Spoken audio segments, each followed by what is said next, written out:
Hey friends, and welcome back to the Alex Makes VR podcast. In today's episode, I want to talk about the most common mistake that people make when they start creating for virtual reality. But before we dive into that, are you a new listener to the show, or have you been listening for a while and haven't reached out to say hello yet? If that sounds like you, my friend, please hit me up on any of the social media sites to say hello. Tell me about yourself. Tell me about where you're at, what brings you to the kind of VR industry. Are you looking to get into it? Are you already into it? Are you a creator? Are you more of a business person? I would love to connect with more of you listeners of this show. One of the most fulfilling parts of 2020 was getting to kind of know so many of you that listen. And I know that there's loads more of you who haven't reached out to say hello yet. So please, I don't bite. Reach out on any social media platform. It's Alex Makes VR. Also, to accompany these episodes every single week on a Monday morning, I send out a newsletter that gives you the kind of overview of the episode and the kind of key takeaways so that you've got that information stored in your inbox for you to get access to. If you ever think, oh yeah, I remember her saying something about X, Y, Z. Let me just go back through the emails. Historically, that might include like email templates for getting new clients, step-by-step processes for marketing your services, all sorts of stuff. If you want to sign up for the newsletter, do that at alexmakesvr.com. So let's jump straight in. The most common mistake that I see people make, and the most common mistake that I still make to this day, and it's a constant battle to remind myself to check in on this every time I start a new piece. The most common mistake is that people don't think about how the end user will be consuming this project. Whether it's a 360 video, a VR game, a social platform, a virtual event, whatever it is that someone creates for virtual reality, as in something that someone creates for someone to consume in a headset, the number one mistake I see is that people don't fully kind of think about and anticipate how the end user will be consuming it. Now, what I mean by that is everything that happens before and during, and to some extent after, someone gets their headset, puts it on, experiences the thing that you've created. They don't think about the context in which all of that is happening. Now, why is that so important? The reason it's so important is because one of the biggest hurdles we have as VR creators is a lot of the time we have to overcome so many obstacles before a user even experiences our work. It's not the same as publishing something on YouTube. And of course, that comes with its own challenges. But the using a smartphone, using the YouTube app, 99% of people have got that down, right? As in, of course, there's going to be some tech illiterate people that might need a hand. And, you know, you're probably not going to send a YouTube link to a 95-year-old. Although I'm not going to lie, I do know some pretty tech savvy grannies. So that's a bit of a generalization. But do you know what I mean? Like, you don't have the same friction. When it comes to VR, there is so many things that have to happen before that person is comfortably in a headset and on your app that I don't think enough people consider those things when it comes to their project. This could be anything from, where is the person when they're consuming this? Is this piece you're making for someone who is watching at home?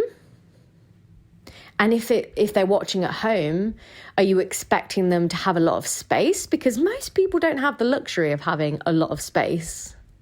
You know, I can just about measure out a nice little clear area to play Beat Saber sometimes, but I sometimes end up whacking the fridge. So thinking about the actual practicalities of it, where is this person consuming it? Is this piece created for a group showing? And if so, have you taken into consideration the fact that, well, if it's a group showing, then most likely there's going to be quite limited mobility for those people. They're probably going to be sat, and even if they are on swivel chairs, they will most likely be static, because that is how people behave when they are in a group setting. People aren't probably going to be flailing around and like looking around and being really inquisitive and engaged with a 360 video. If they're in a big group setting, they'll most likely do a little bit of exploration, but they'll need a lot of guidance. They'll need a lot of nudging with the directing. And most likely you'll want to put most of the action happening in the front 180 degrees. Versus a VR arcade. Like, is your piece meant to be consumed in a VR arcade? In which case, okay, so it's a totally different vibe. What's that person's mindset when they go into a VR arcade? They're there for an experience. They're most likely there with a group of friends, or like a partner, or a sibling, whatever it might be. They're there because they want this shared experience. They want to be able to discuss something afterwards. They want to be hyped. They want high energy, probably. It's a totally different vibe versus someone who's at home, who's maybe using their headset more practically. Maybe they're using it at work, but if they're using it at work, like, do they have a specific time kind of frame that they need to use it? If they're a woman, like, is there all the thing of they might be wearing their hair and makeup in a certain way that will maybe make them not want to wear the headset for as long? These are all real problems and factors that need to be considered when creating for VR. Even if you're creating a simple 360 photo or video that will end up on YouTube or Facebook to be consumed that way, that's obviously totally different. And obviously, if you're consuming it on a mobile without a headset, that's not VR, that's 360, which is kind of separate and a separate topic. But even if, like, say, for example, you're creating a piece that you want to be experienced in like a Google Cardboard just at home, or one of those kind of, the ones that use a phone and just a simple plastic or cardboard setup that you just shove your phone into. If someone's using that, then maybe you need to build in a kind of an intro piece that says, are you using cardboard? I'm going to do a countdown. Maybe it's like instructions, because some people won't know how to do it. Or maybe, you want to build in like a nice buffer time at the beginning because it's a bit fiddly, pressing play and then switching it into cardboard mode and then putting it in a headset. Even if you're using a cardboard situation with a client, for example, you need to think about that. Like, I know a lot of people, to get around the COVID restrictions on and the hygiene restrictions on using the more high-end headsets, they're using just disposable one-off cardboards with clients and patients. So the idea being that they make a piece and they just roll it out onto something like a cardboard headset, which, for those of you who don't know, is just basically exactly what it sounds like. It's like a little cardboard headset with some kind of plastic lenses, which you can put your phone into, and it turns it into a very, very lo-fi VR headset. But I know loads of people that are using those with clients at the moment because they have to, because there's just too much restrictions. There's too much, what's the word? I'm trying to think of the word. When like someone hesitant, there's too much kind of hesitation, and there's too much anxiety around someone putting a VR headset on their face that might, that's foam and that has like kind of a cloth interior and might, is that clean? I'm not sure I want to put that on my face. What if someone else is? All of those things. So you might be rolling something out on a cardboard, but you've created an experience that, jumps straight in, and someone's like missed half of it because they've pressed play, but then they're fiddling, trying to get it in the headset, and can't quite see because the phone's like not quite lined up. So build in a buffer, maybe even have like an intro sequence that is someone introducing the piece, virtually, kind of saying, I'm not there to to kind of demo this for you. So let me talk you through what you need to do. And then once you're comfortable, we'll get into the experience and then build in like a little buffer time. Or if you're creating a drama, let's say, this is something that I'm kind of up against at the moment and thinking about. When you're creating a kind of more like a drama, like an entertainment piece that you want people to consume, thinking about, well, what mood, what headspace do I need them to be in? And how do I make sure that even if they've had a bit of a faff getting the headset on, even if it's been a bit clunky of an experience, or even if it's in a kind of festival setting where there is still a bit of like social kind of anxiety, how do I eliminate that in the first 30 seconds?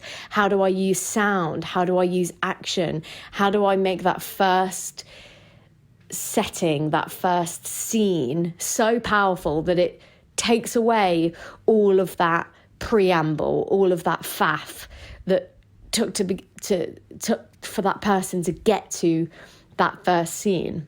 Do you know what I mean? Do you kind of get where I'm going with this? So I think the most common mistake that people make is that they just kind of think about the fact that, well, most of us listening, if you are creating for VR, even if you're relatively new to it, you're obviously quite well versed with it. So it's quite simple. It's not a simple workflow, but it's obviously very different creating something as it is consuming something. So we sometimes don't think about what that might look like. Like, I remember the last time, and this is going back a long time now thinking about it because we've been in lockdown for almost a year, but the last time I had like a bit of a cocktail party with my friends, and we got the VR headset out because it's always amusing, and my friends always kind of like love to like get the headset out when they have access to it, aka when I'm hosting.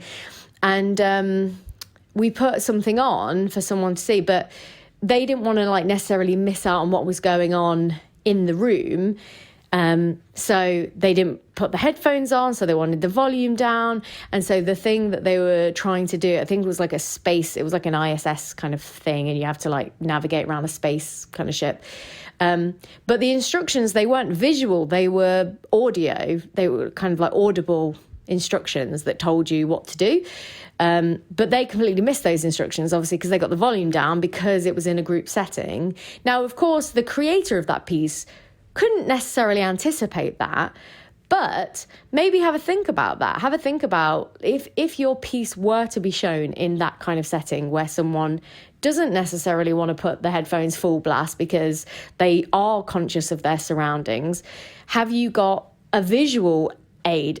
Is your piece as visually impactful as possible so that it still will have some kind of desired effect, even if they do have the volume down? Do you know what I mean? Do you see? I hope that I feel like the statement I'm making probably resonates with a lot of you, but I'm trying to think of like an examples, and it's a little bit harder. But I think the most common mistake is not thinking about the fact that the context in which someone watches VR is just, if not more important than the piece itself. So factoring in those things, trying to anticipate, it's the same word, isn't it? Pre-anticipate isn't a thing. You can't pre-anticipate, and that would be anticipating an anticipation. Say that 12 times fast. Yeah, like the context in which someone consumes VR is very, very different to the way someone consumes a movie, a TV show, a YouTube video. It's all very different. And it's a bit, I guess it's similar, to why, although long form is kind of, having a bit of a comeback on the YouTube platform, it's a bit like putting a feature film on YouTube. The context of that is people aren't on YouTube to watch long form things, generally speaking. They're there to watch short, quick bite info. The majority of people are going to YouTube, especially in the slightly older demographics, because they are looking for a how-to, or they're looking for valuable content. You know, the younger generations, they're looking for kind of these quick bite, short, snappy, vloggy, like fast-paced editing. Like, have you seen some of the editing of those videos? Oh my God, it gives me a headache watching any of them. Maybe that makes me sound very old, but, you know, you wouldn't go there to watch like a half an hour one shot artsy indie film necessarily. But you might do if you go to Netflix, because Netflix, you're in a chill mood. You're looking for something you're looking for some escapism, some relaxation time. The context in which you consume something matters drastically. And the thing with VR is we are still absolutely in the early stages of people using it. We're still in the early stages of the tech, the user intuitiveness. Although it's come on leaps and bounds in the last few years, it's still nowhere near the fluidity of something like a smartphone, which we are all so well versed with now. So just take that into consideration. The next time you're creating something, whether it's for a client or an end audience, just take a moment to map out that journey. What circumstances is someone going to consume this? Okay, that's it for this week's episode. Let me know whether this resonated with you. If you go back now and look at some of the pieces you've created in recent history, did you consider the context in which someone was consuming them? I know for a fact, when I look back at especially my early pieces, but even some of the pieces that I've written recently, I have had to come to terms with the fact that I didn't necessarily fully consider the context in which someone was consuming it. Currently, right now, I'm working on my next original VR drama, Bad News. I talked about it in last week's episode. I'm not sure when, but I'm shortly going to start releasing episodes, probably on a different day, maybe like a Friday or a Wednesday or something, that are exclusively looking at the behind the scenes of making that piece to bring you along the journey. If you're interested, keep an eye out for them. But with that, I'm having to drastically change the context in which someone consumes that, because originally the distribution plan for Bad News was going to be that we would try and send it out to festivals, and then afterwards we would do pop-up VR cinemas. We would take it on the road and combine it with workshops around creating narrative VR. We would use it as part of kind of research to understand how new audiences like drama pieces. Now it's most likely not going to be kind of shown in that context for quite a while because of COVID. So now what does that distribution look like? Well, most likely it will be rolled out to people that already own headsets. What does that mean for the piece itself? It means that most likely the people that are going to be consuming it have very, very, very different expectations of VR than someone who has never ever put on a VR headset before. So that drastically changes the format, the context, some of the things that we might factor in technically when creating the piece. Now, don't get me wrong, I'm still absolutely going to kind of stick with my guns and create a piece that I want to be aimed at more first-time users, more people looking for entertainment content rather than gaming content. But not going to lie, bloody COVID properly messed with my plans on that one, because I have to consider the context in which someone's going to consume this piece. But even if it might be, thinking about doing a cardboard release or something like that, having an app that someone can download on their phone and then watch in a VR headset, if we're going to do that, thinking about that opening scene, thinking about adding an intro to allow people to, go through that process of putting it on and adjusting it and getting comfortable, maybe even adjusting the length, because a cardboard headset is not going to be as comfortable for as long as a Quest, for example. So context matters. I don't want to be a party pooper and say that you can't make your art. Go do whatever you want. But please, please, please consider the context in which someone is consuming your VR experience. That's it for this week's episode.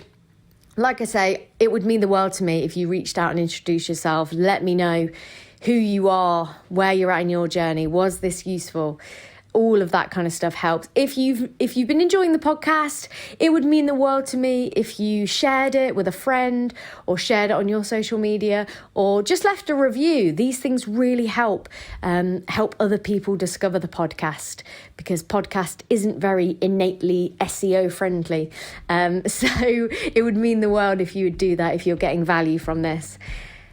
I guess that's it. I feel like I was a bit on a roll there, and I could probably ramble about that topic for a lot longer, but I'm going to spare you because it's already 20 minutes long. So have a great week wherever you are in the world, and I will speak to you next Monday.